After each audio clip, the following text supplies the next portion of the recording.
श्री चैतन्य प्रभुं वन्दे नित्यानंद सहोदितं श्रीनन्दनन्दनं वन्दे राधिका चरणद्वयं गोपीजनसमायुक्तं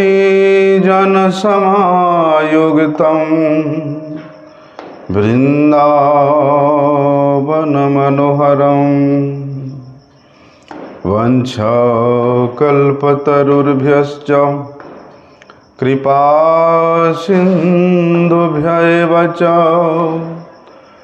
पतितानां पावनेभ्यो वैष्णवेभ्यो नमो नमः। नमो महावदन्याय कृष्णप्रेमप्रदायते कृष्णाय कृष्णचैतन्य नामिने गौरत्विषे नमः। नमस्ते तुहलग्राम नमस्ते मुसलायुध नमस्ते रेवतीकान्त नमस्ते भक्तवत्सल नमस्ते बलिनाम श्रेष्ठ नमस्ते धरणीधर प्रलंबार नमस्ते तु त्राहि मां कृष्ण पूर्वज। भुजे सव्यवेणुं शिरसि शिखिपीच्छं कटितटे दुकुलं नेत्रान्ते सहचरि कटाक्षं च विदधते सदा श्रीमद्वृन्दावनवसति लीला परिचयो जगन्नाथ स्वामी नयनपथगामी भवतु मे। हे कृष्ण करुणा सिंधु दीनबंधु जगत्पते गोपेश गोपिका कांत राधाकांत नमस्तुते। तप्त कांचन गौरांगी राधे वृंदावनेश्वरी वृषभानुसुते देवी प्रणमामि हरिप्रिये। वन्दे नन्दव्रजस्त्रीणां पादरेणुमवीक्षणसः यासां हरिर्कथोद्गीतं पुनाति भुवनत्रयम्। नारायणं नमस्कृत्यं नरं चैव नरोत्तमं देवीं सरस्वती व्यासं ततो जयमुदीरयेत्। भक्त्या विहीनमपराधलक्ष्यै क्षिप्ताश्च कामादितरङ्गमध्ये कृपामयी त्वां शरणं प्रपन्नं वृन्दे नुमस्ते चरणारविन्दम्। पतितपावन परम करुणामय परम आराध्यतम श्री गुरुपाद पद्म नित्य लीला प्रविष्टम विष्णुपाद परमहंस परिव्राजकाचार्य अष्टोत्तर शत श्री श्रीमत् शिला भक्ति वल्लभ तीर्थ गोस्वामी गुरु महाराज जी के श्री अभय चरणारविंद में साष्टांग दंडवत प्रणाम करते हुए उनकी अहेतु की कृपा प्रार्थना करता हूँ। परम आराध्यतम शिक्षा गुरुपाद पद्म नित्य लीला प्रविष्टम विष्णुपाद परमहंस श्री श्रीमत् शिला भक्ति विज्ञान भारती गोस्वामी महाराज जी के पाद पद्म में साष्टांग दंडवत प्रणाम करते हुए उनकी अहेतु की कृपा प्रार्थना करता हूँ। भगवान ब्रजेंद्र नंदन श्री कृष्ण चंद्र अहेतु की कृपा से हम लोग यहाँ पर श्री भागवत कथामृत का श्रवण कर रहे हैं, क्योंकि भगवान कृपा करके इस मनुष्य जीवन इसलिए प्रदान किया कि वे भगवत कथामृत का आस्वादन करें।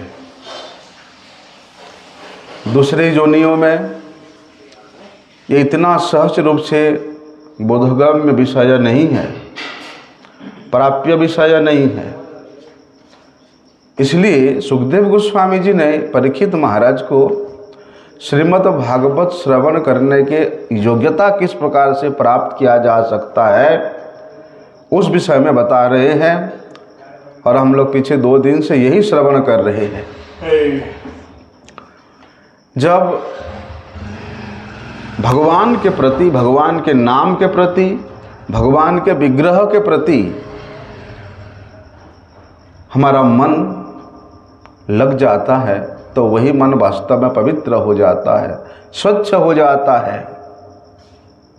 फिर वही स्वच्छ मन से जब भागवत श्रवण किया जाए, वही स्वच्छ मन से भगवान के नामों का श्रवण कीर्तन भक्ति के कार्यों को किया जाए, वास्तव में वही साधक का साधन वास्तविकता को प्राप्त होता है। उसके साधन धीरे धीरे प्रेमा भक्ति की ओर ले जाता है। इसलिए यही मार्गदर्शन सुखदेव गोस्वामी जी ने परीक्षित महाराज को श्रीमद् भागवत श्रवण के प्रारंभ अवस्था में बता रहे हैं कि इस अवधारणा के साथ यदि हम लोग कथा श्रवण करेंगे तो अवश्य ही हमारा मन निश्चित रूप से प्रगति की ओर अग्रसर होगा। इसलिए वहाँ पर सुखदेव गोस्वामी जी इस बात को बता रहे हैं कि भैया तत्रेका वयवम ध्यायेत्,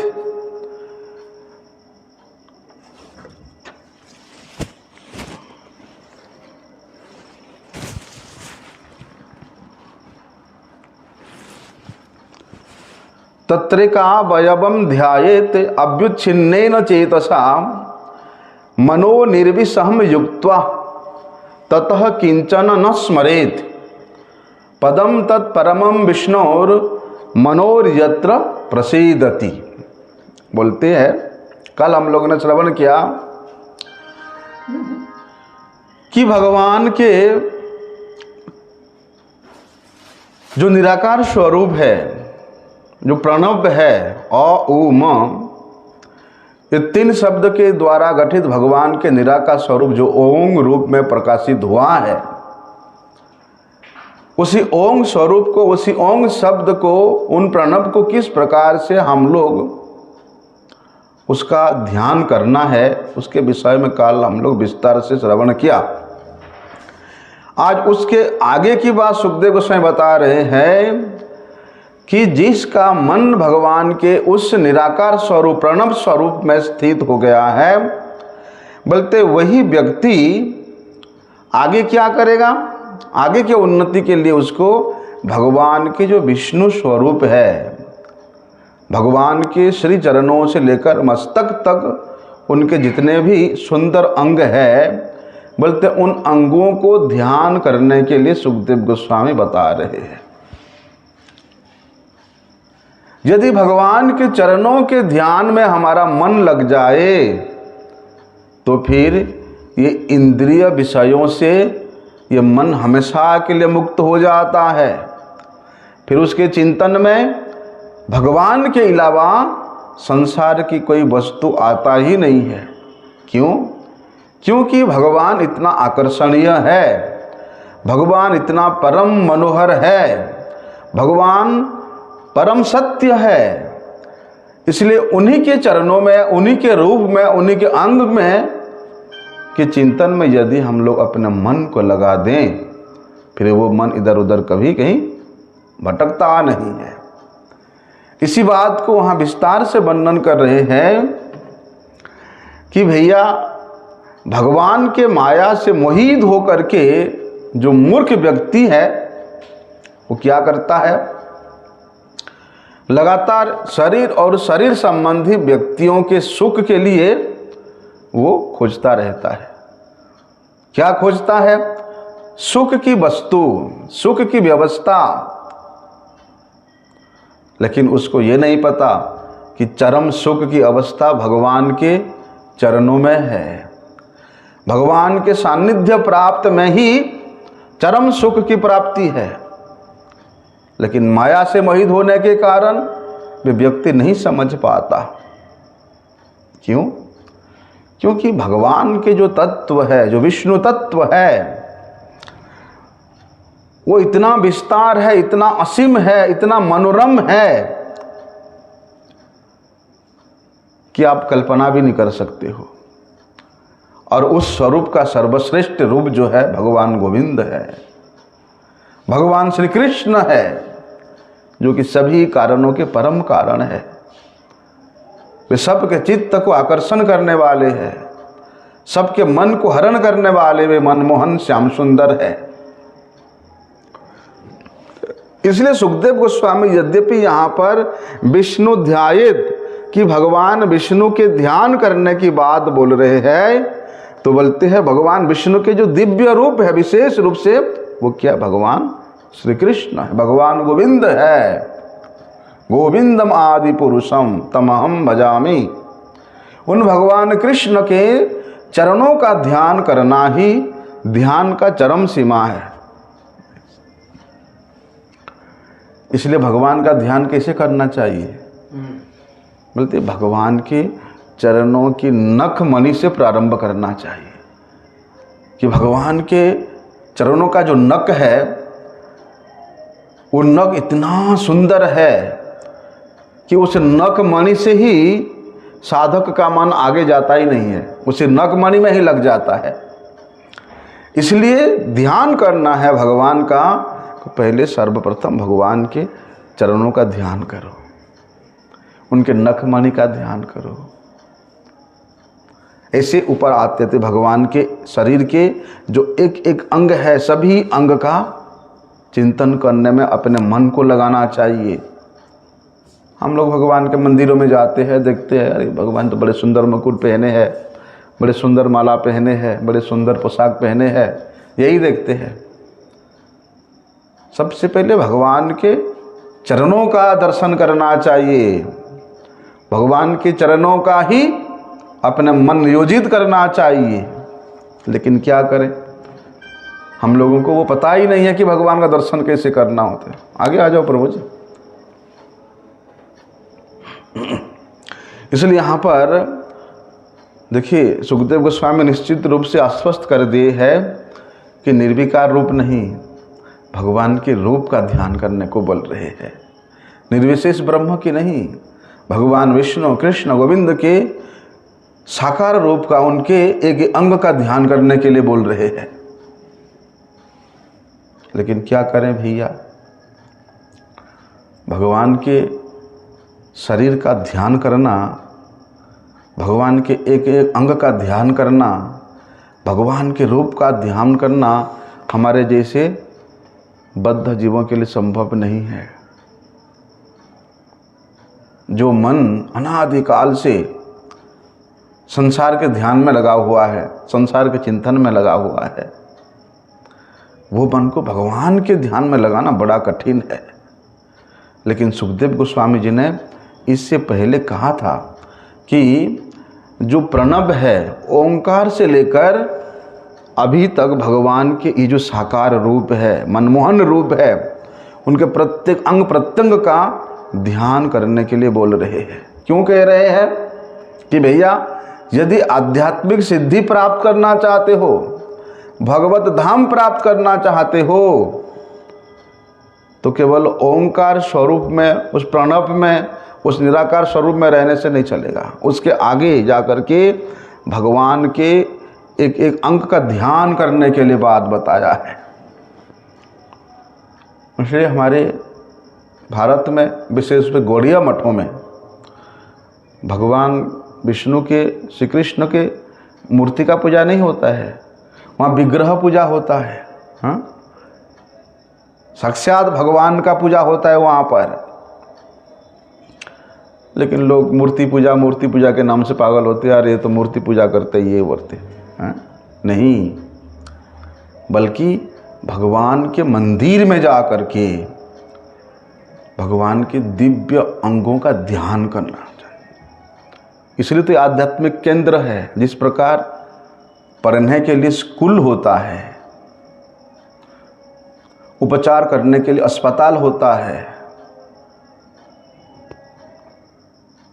उसी प्रकार मन को आध्यात्म में लगाने के लिए, भगवान का दर्शन करने के लिए, भगवान का ध्यान करने के लिए क्या होता है?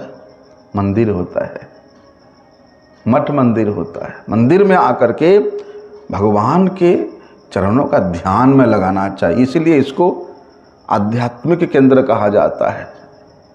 कोई कर्म क्षेत्र, कोई विद्या का केंद्र होता है, कोई साइंस का केंद्र होता है, लेकिन ये आध्यात्मिक केंद्र है। इसलिए भगवान के मंदिरों में उनकी अचिंत्य शक्ति होने के कारण भगवान विग्रह के रूप में वहां पूजे जाते हैं।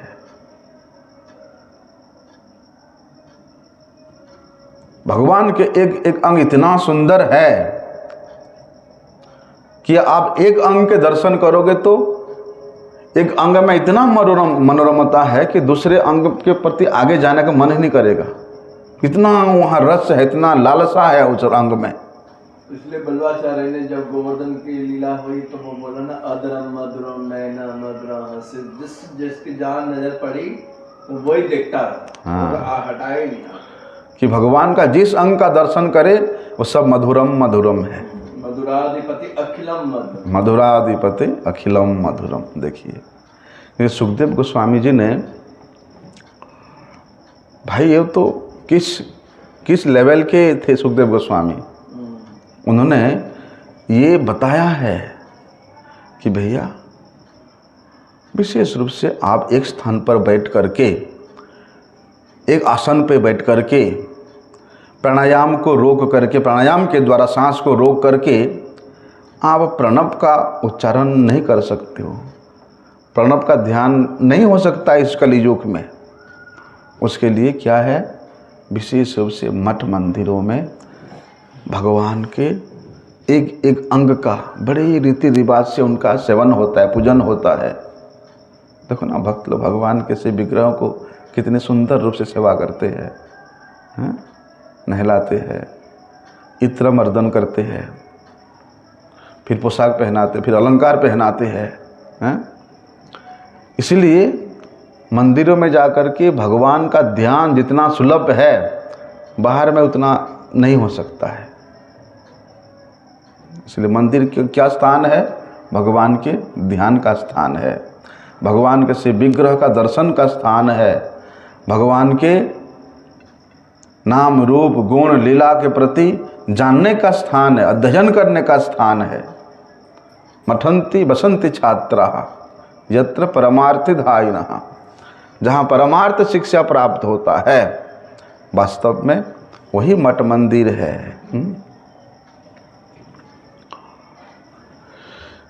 इसलिए वहां पर सुखदेव गोस्वामी बता रहे हैं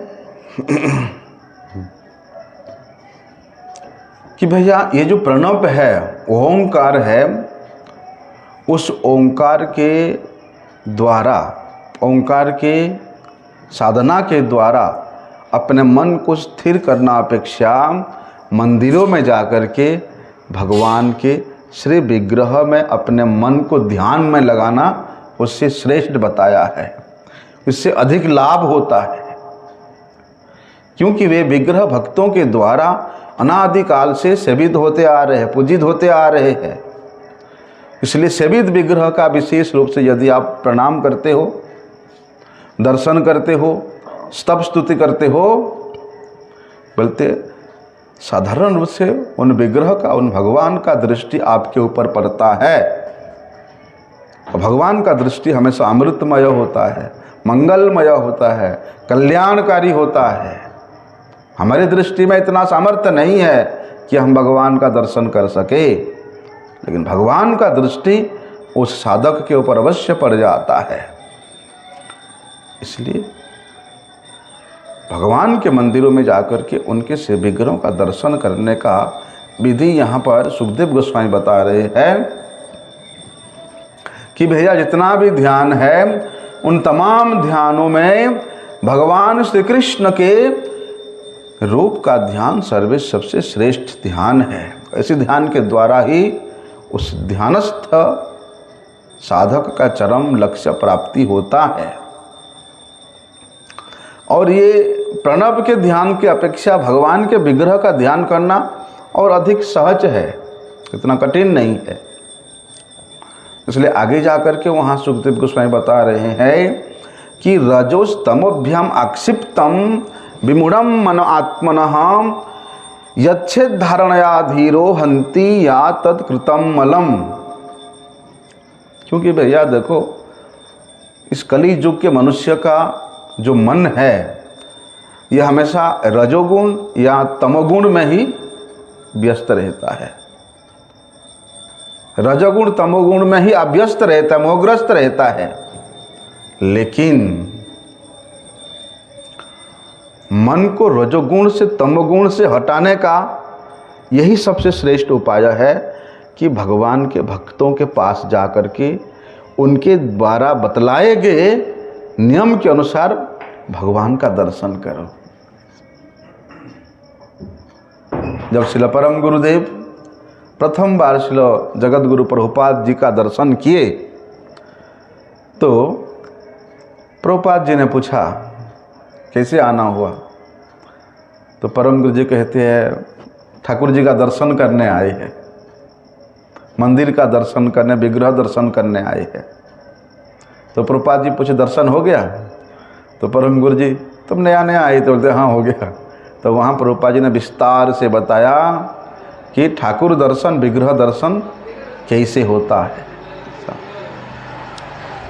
इसलिए वहाँ पर बता रहे हैं कि भैया यदि हमारे मन की धारणा ऐसी बन जाए, कैसी बन जाए कि रजो तमोभ्यम आक्षिप्तम, रजोगुण तमोगुण के द्वारा ये ग्रसित हो जाए,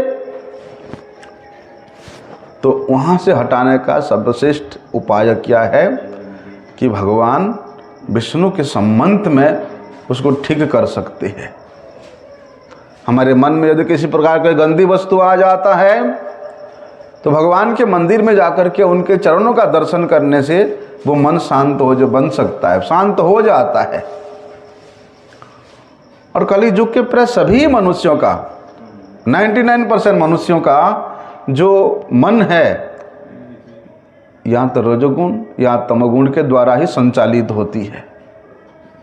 इसलिए जब तक हमारा मन रजो तमोगुण के द्वारा संचालित होता रहेगा तब तक भैया हम लोग भक्ति करने का, श्रीमद् भागवत श्रवण करने का या जो ईश्वरीय अनुभूति प्राप्त करने के लिए हम लोग योग्य पात्र नहीं हो सकते हैं, प्रामाणिक पात्र नहीं हो सकते हैं। केवल मात्र सतगुण के द्वारा संचालित जो मन है, जो व्यक्ति है, वही व्यक्ति ही परम सत्य के ज्ञान को प्राप्त कर सकता है, अन्यथा नहीं। क्यों? क्योंकि रजो और तमोगुण में यदि हमारा मन अक्षिप्त रहेगा तब कनक कामिनी कांचन के प्रति हमारा मन भगता रहेगा, है ना? बोलते हैं ना जैसा अन्न वैसा मन, जैसा खान वैसा होना। मतलब इसी प्रकार जिस प्रकार के आपका गुणों के द्वारा मन आकृष्ट होगा, उसी वस्तु की ही और मन अत्यधिक रूप से लालसायुक्त होकर के धावित होगा। और जो लोग कनक कामिनी के पीछे पीछे भागते रहते हैं, वो लोगों के मनोवृत्ति भगवान के किसी रूप में नहीं लग सकता, किसी स्वरूप में नहीं लग सकता है। लेकिन वही लोग भी यदि रजो तमोगुण से आक्षिप्त मन विशिष्ट व्यक्ति भी यदि प्रणव का उच्चारण करे, प्रणव का आराधना करे, तो बोलते वो अपने निरंतर अभ्यास के द्वारा वे अपने मन को सुधार सकता है। और विशेष रूप से जो निर्विशेषवादी है या अद्वैतवादी है, वही लोग ही तमोगुण के द्वारा प्रभावित होते हैं। बाहर में तो दिखाते हैं कि हमें मुक्तात्मा है, निर्विशेषवादी है, मायावादी है, बाहर में दिखाते हैं कि हाँ मुक्तात्मा है। लेकिन भगवान के परम सत्य स्वरूप में, भगवान के उस नित्य आनंदमय स्वरूप के विषय में उनका कोई भी ज्ञान नहीं होता है, कुछ जानते ही नहीं है। क्यों? वो लोग केवल यही सोचते ब्रह्म तो केवल निराकार है, लेकिन ब्रह्म का जो साकार स्वरूप ज्ञान है उससे रहित होने के कारण ऐसे निर्विशेषवादियों का अंतःकरण हमेशा अशुद्ध रहता है। अशुद्ध मतलब रजोगुण और तमोगुण के द्वारा आक्षिप्त रहता है। इसलिए भगवद गीता में भगवान वहाँ वर्णन करते हैं ना कि बहुनाम जन्मनाम अन्ते ज्ञानवान माम प्रपद्यन्ते, कि भैया ये जो मनुष्य जन्म है ये संपूर्ण जन्मों का अंतिम जन्म है, अंतिम जन्म है। भगवान ने जीव को मनुष्य शरीर क्यों प्रदान किया? कि वे इस जन्म मरण रूपी प्रवाह से अलग होकर के अपनी स्वयं की प्राप्ति में लग जाए, अर्थात भगवत प्राप्ति में लग जाए। अर्थात भगवान ने अपने स्वयं के प्राप्ति का पूर्ण अधिकार मनुष्य को प्रदान किया है। लेकिन बड़े दुर्भाग्य है कि इतना सुविधा, इतना सुजोग होने पर भी मनुष्य क्या करता है, भगवान को प्राप्त नहीं करके, भगवान में अनुराग नहीं लगा करके संसार में अपने राग को लगा देता है। और संसार में उसका अनुराग जब तक रहेगा तब तक भैया ये जन्म मरण के चक्र में चलता रहेगा।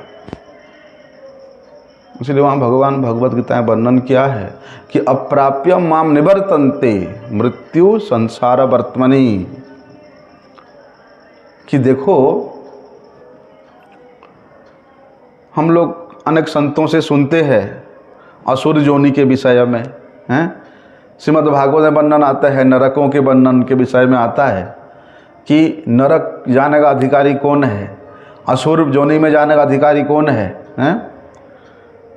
क्योंकि वहाँ पर जितना दुर्गुणता है, जितना दुराचारता है, वहाँ भगवत प्राप्ति का संभावना उतना ही दुर्लभ हो जाता है, उतना ही दूर हो जाता है। इसलिए तो भगवान कहते माम अप्राप्यैव कौन्तेय ततो यान्ति अधमाम गतिम।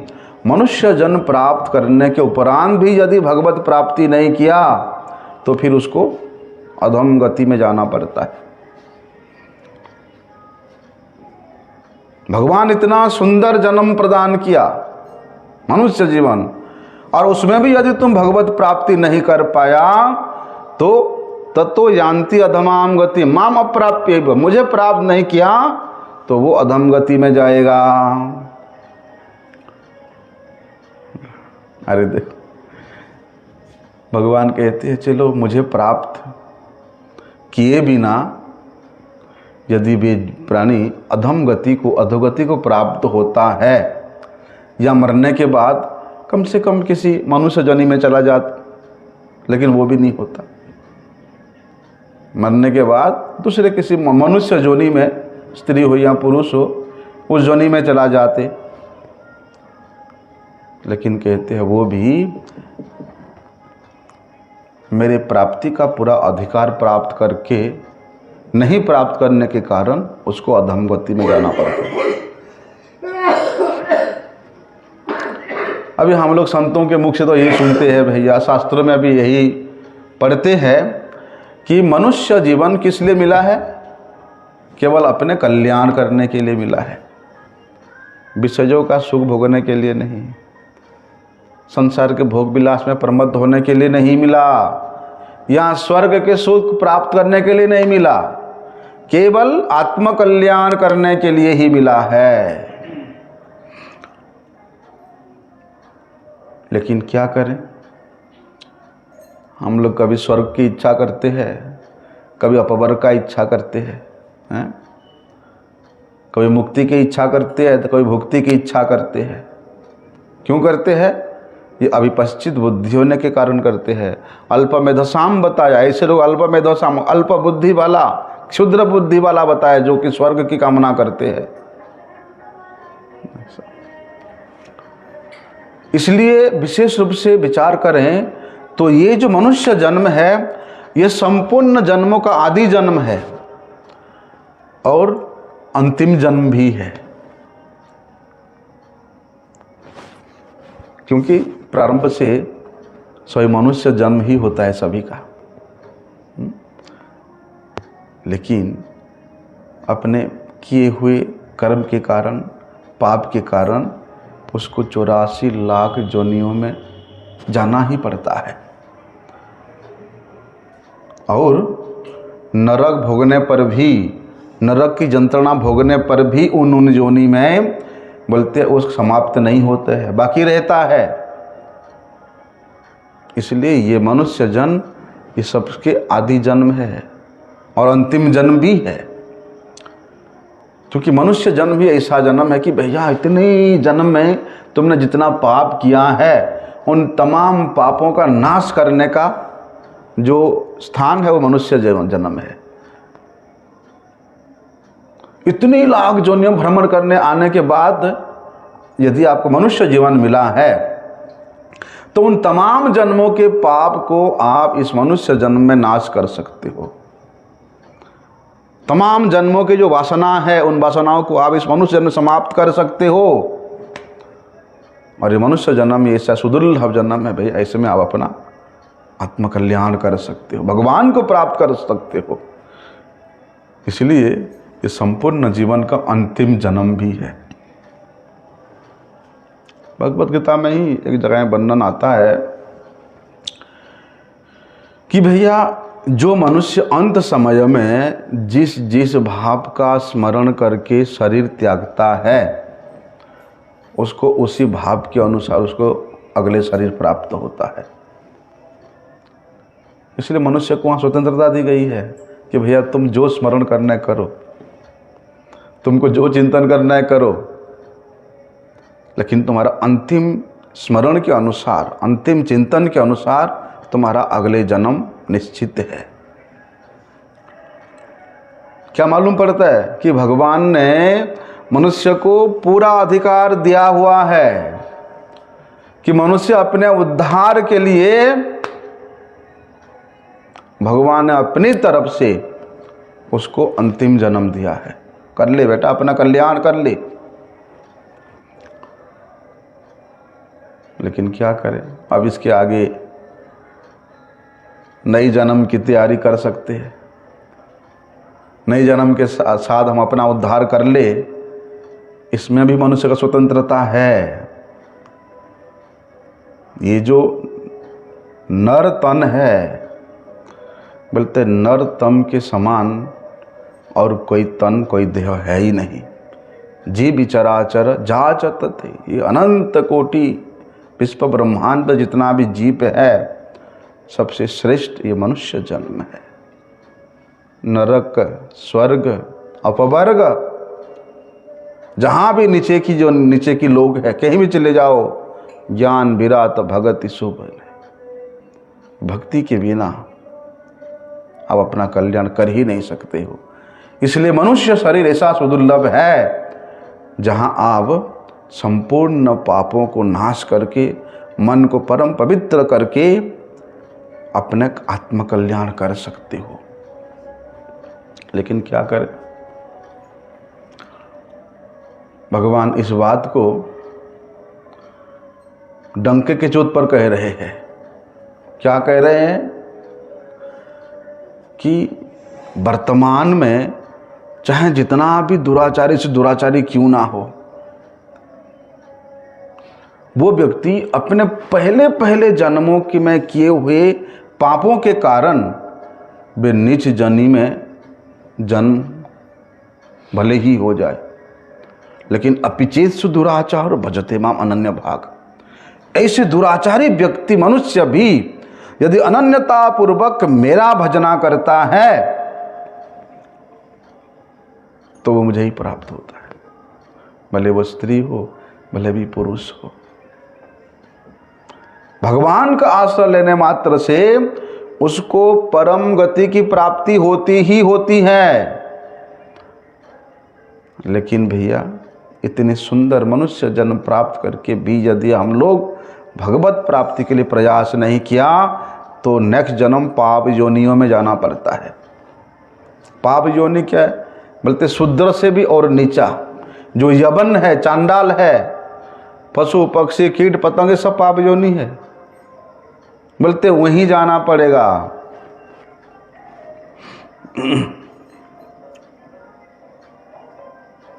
ये बात अलग है कि जो दूसरे योनि है, चाहे पशु हो, पक्षी हो या मनुष्य, इतर जितना योनि है, वे भगवान के तरफ नहीं जा सकते, या भगवान के भजन करने का, ध्यान करने का उनमें विवेक नहीं होता है। लेकिन वे भी भगवान के अंश है। इसलिए भगवान के अंश होने के कारण भगवान की तरफ से कोई मना ही नहीं है कि नहीं तुम नहीं कर सकते हो मेरा भजन। कोई मना नहीं है, कोई भी कर सकता है। लेकिन उनमें से ऐसे बहुत से प्राणी हैं, कितने तो उदाहरण हम लोग सुनते हैं महात्मा लोगों के मुख से। किसी महात्मा के कृपा से हो, किसी तीर्थ के कृपा से हो, धाम के कृपा से हो, हैं, बोलते उनको भी परम गति की प्राप्ति होती है, उनके भी श्रेष्ठ गति की प्राप्ति होती है। लेकिन जो देवता है, ये देवता ये भोग योनि है। भोग योनि होने के कारण वे भोग विलास में इतना प्रमत्त रहते हैं, इसलिए वो अपना उद्धार करने का कभी सोचते नहीं है। देवताओं में इतना ज्ञान ही नहीं होता कि वे अपना उद्धार करें। तो जिन देवता लोग अपने स्वयं के उद्धार के लिए कोई चेष्टा नहीं करते हैं, कोई विचार नहीं करते हैं, क्या उन देवताओं का आराधना करने से हमारा परम कल्याण होगा?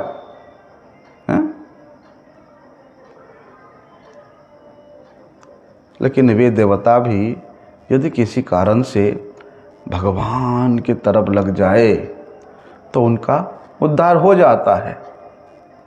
और ऐसा भी शास्त्र में आता है कि इंद्र को भगवत प्राप्ति करने का ज्ञान प्राप्त हुआ था और साक्षात महाभगवत वृत्रासुर जी महाराज ने भगवत भक्ति का क्या महिमा है उसको व्याख्यान किया है इंद्र के सम्मुख।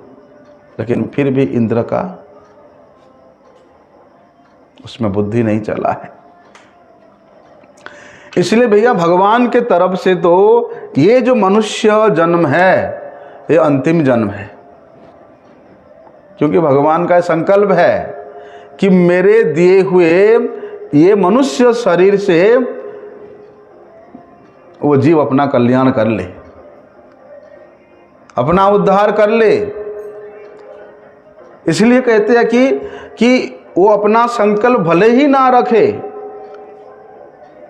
केवल निमित्त मात्र बन करके भगवान के संकल्प के साथ चले।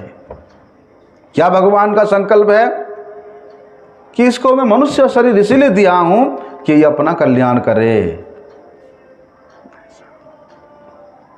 भगवान के संकल्प के साथ चलने से ही उसका कल्याण हो जाता है।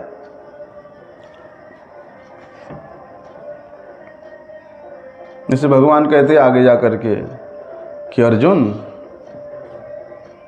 तो जितने भी युद्ध में तुम बत मार रहे हो लोगों को, ऐसे मत सोचो कि तुम मार रहे हो, ये सब पहले ही मेरे द्वारा मरे हुए, मेरे द्वारा मरे हुए को तुम मार रहे हो। मया हताम स्तम जही, मैं पहले ही सबको मार चुका हूं, इसलिए तुम चिंता मत कर। मां व्यतिष्ठा, तो युद्ध कर, तुम्हारा विजय ही होगा। तो भगवान के इच्छा के साथ, भगवान के संकल्प के साथ चलने से ही हमारा कल्याण है। और इसीलिए भगवान ने कृपा करके इसी तरह से हम लोग को मनुष्य शरीर दिया है। लेकिन फिर भी यदि भगवान से विमुख होकर के हम लोग संसार के सागर में फंस जाए, संसार के राग में फंस जाए हैं, तो क्या होगा? कल्याण होगा हमारा? इसलिए बताइए कि भगवान का संकल्प ऐसा नहीं कि साधक इच्छा ना करे और उसका कल्याण हो जाए। अरे भगवान ने संकल्प किया कि मनुष्य जन्म हुआ है तो तेरा कल्याण होगा ही होगा, इसलिए मुझे कुछ करना नहीं है भैया, मेरा कल्याण तो होगा ही नहीं। भगवान का संकल्प ऐसा नहीं है कि साधक के इच्छा के बिना उसका कल्याण हो जाए। जैसे कोई साप देता, वरदान देता तो हो जाता है ना, जहाँ मैं तुझे वरदान देता हूँ तेरा हो जाए, मैं तुझे श्राप देता हूँ तेरा हो जाए, ऐसा संकल्प नहीं है भगवान का। तो फिर कैसा संकल्प है, हैं?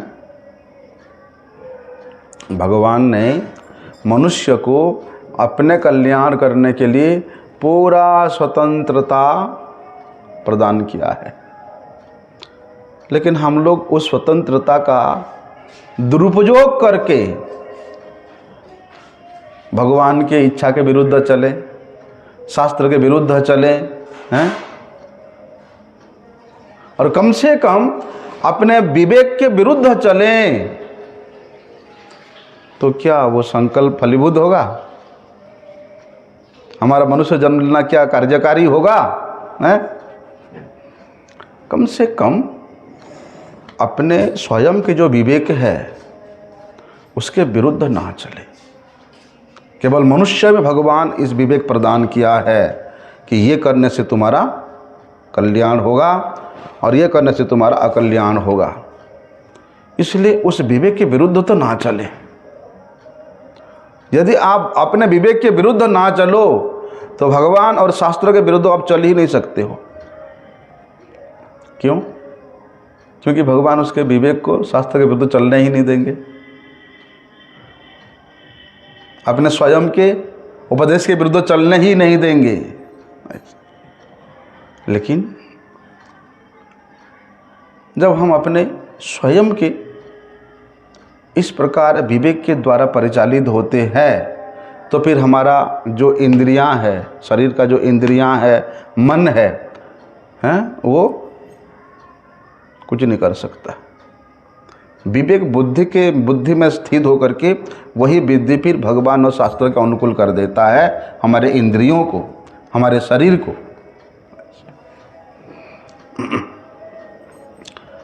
यदि हम लोग कुछ ना करने का विचार करें कि हम कुछ नहीं करेंगे, निर्लिप्त हो जाएंगे, या कुछ करने का हमारा रुचि ही ना हो, ऐसी अवस्था में हमारा मन, हमारा बुद्धि, हमारे इंद्रियां एक दूसरे के संबंध से विच्छिन्न हो जाता है। भाई व्यक्ति विवाह करेगा तब तो वो संतान उत्पत्ति करेगा। संतान उत्पत्ति करने के बाद उसको पूरा व्यवस्था करना पड़ेगा परिवार का, हैं?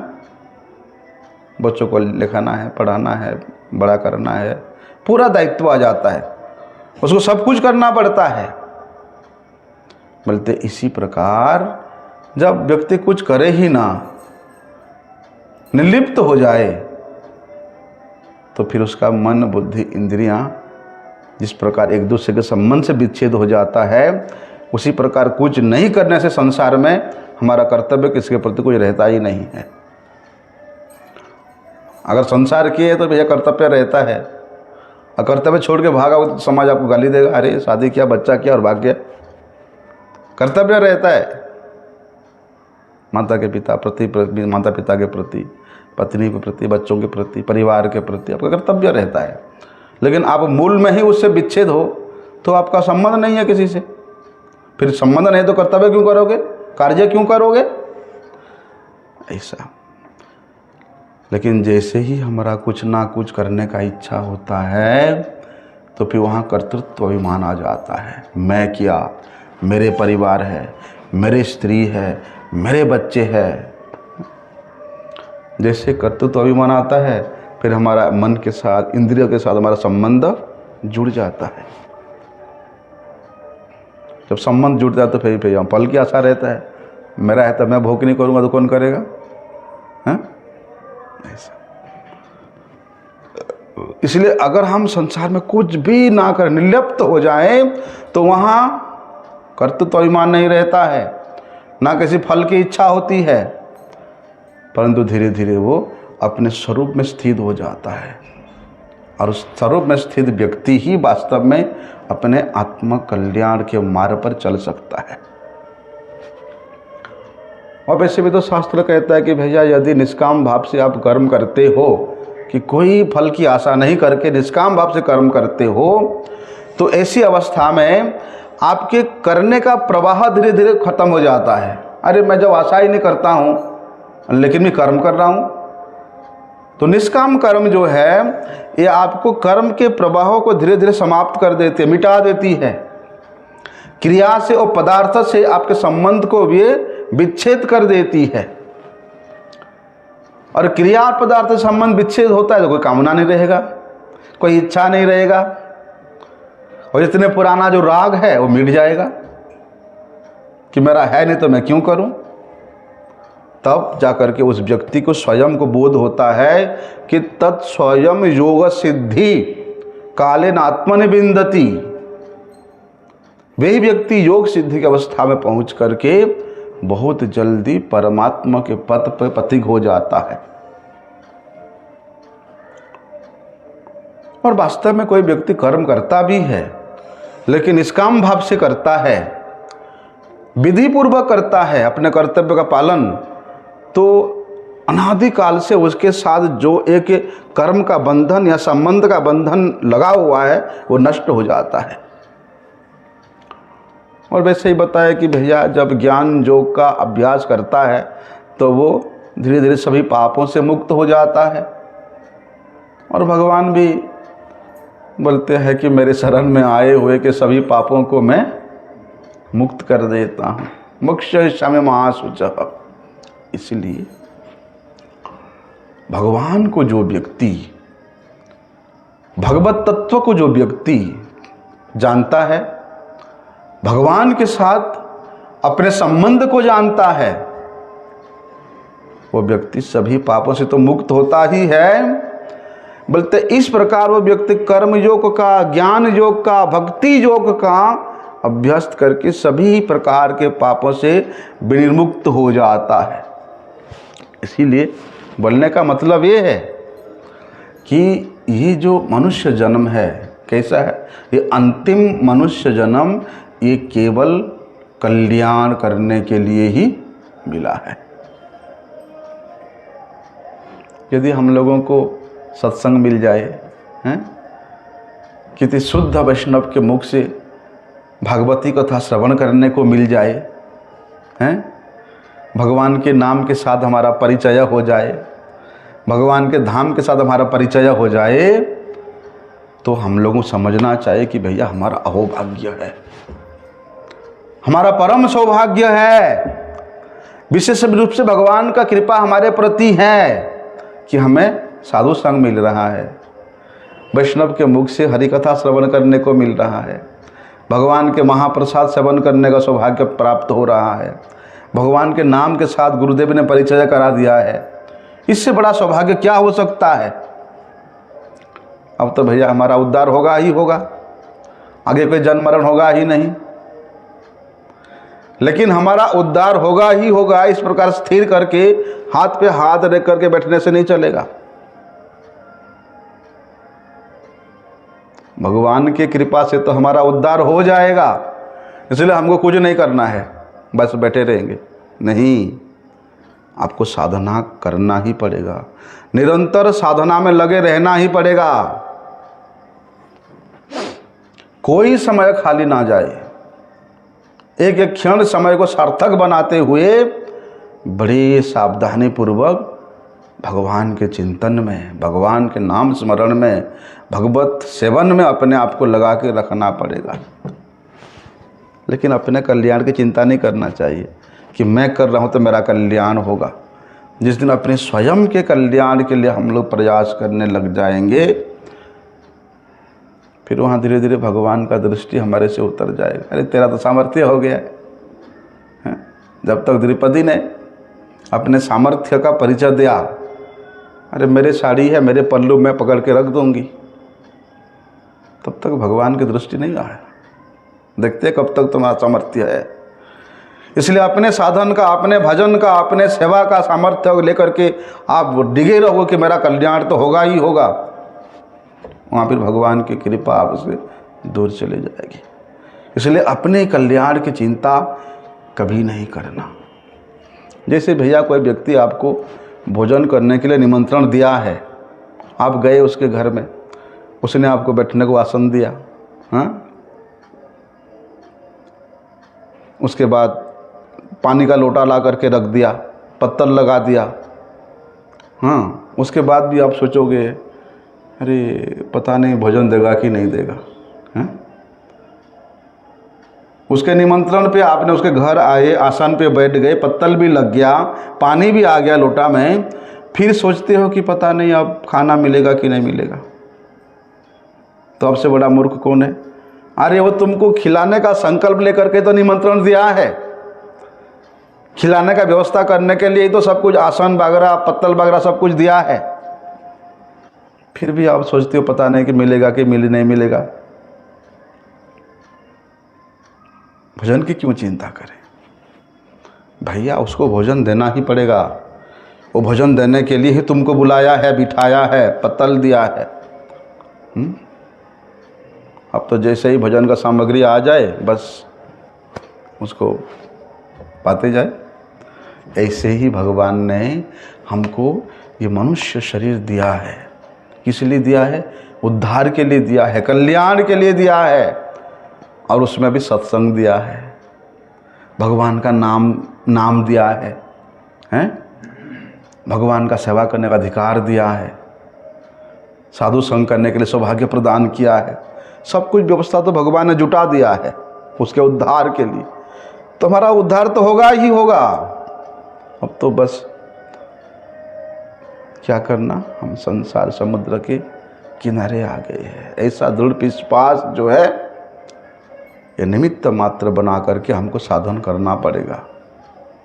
साधन को छोड़ दे, यदि सब कुछ सामने है, आ गया है, फिर वो व्यक्ति ना खाए तो भूखा कौन मरेगा? वही मरेगा ना।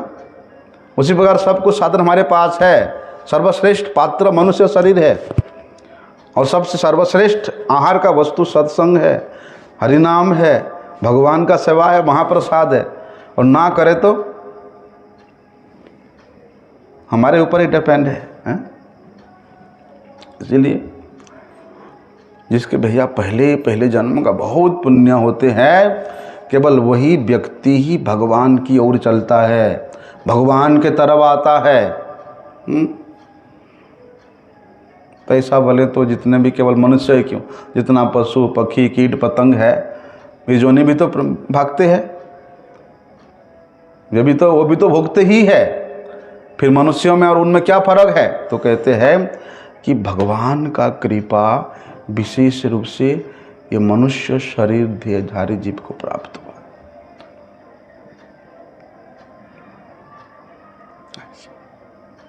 इसलिए भगवान के उस कृपा को भगवान के उस दृष्टि को आत्मसात करके हम लोगों को इस मनुष्य शरीर को सार्थक बनाना पड़ेगा, कल्याण के मार्ग पर चलना पड़ेगा। इसलिए तो शास्त्र कहता है कि लब्धा सुदुर्लभम विदम बहुसंभवान्ते मनुष्यम अर्थदम अनित्यम अपीह धीर तुर्नम यतेत न पतित अनुमृत्युजावत निश्रेयसा विषय खलु सर्वतः स्यात्। कि भैया कितने जन्मों के परम पुरुषार्थ के साधन स्वरूप हम लोगों को ये मनुष्य शरीर मिला है, लेकिन ये अनित्य है। अनित्य होने पर भी अत्यंत सुदुर्लभ है। तो इसको पाकर के जो बुद्धिमान पुरुष है क्या करना चाहिए? मृत्यु आने से पहले शीघ्र से शीघ्र इसके कल्याण के लिए प्रयत्न कर ले। भैया संसार की भोग, विषय की भोग तो सभी जोनी में मिलता ही है, उससे अच्छा और मिलता है विषय भोग। इसलिए उस विषय भोगों के साधनों को संग्रह करने में अपना इस मूल्यवान जीवन को मत खोए। निर्देह माध्यम सुलभम सुदुर्लभम प्लवम सुकल्पम गुरुकर्ण धारम मयानुकूले नवस्वते रीतम पुमान भवाब्धिम न तरेत स आत्मा। भगवान वहाँ बड़े सुंदर बात कहते हैं। भैया जितने भी शुभ फल है उन तमाम शुभ फलों के प्राप्ति का जो मूल वस्तु है वही मनुष्य शरीर है। सभी शुभ फलों का मूल फल जो है ये मनुष्य शरीर है। इसलिए देव दुर्लभ है। अत्यंत दुर्लभ होने पर भी हम लोगों के लिए भगवान ने कितना सुलभ कर दिया है, देखो। इसलिए क्या करना भैया कि इस संसार सागर से पार होने के लिए ये मनुष्य शरीर एक बड़े सुदृढ़ नौका है, कभी डूबने का चांस इतना सुदृढ़ है, जिसको गुरु रूपी नाविक चलाता है। और भगवान कहते हैं मैं स्वयं उसमें अनुकूल वायु प्रवाहित करके उस नाव को अनुकूलता की ओर, लक्ष्य की ओर ले जाता हूँ, स्वयं भगवान कहते हैं। तो इतना सुविधा होने पर भी जो मनुष्य संसार सागर से पार नहीं हुआ या उसके लिए प्रयास नहीं करता, आत्मकल्याण के लिए प्रयास नहीं करता, वो व्यक्ति आत्महा है, आत्महत्यारा है। एक प्रकार से वो भी सुसाइड करने वाला ही है। आगे का विषय हम लोग कल श्रवण करते हैं। वंशा कल्पतरुभ्यश्च कृपा सिंधुभ्यैव च पतितानां पावनेभ्यो वैष्णवेभ्यो नमो।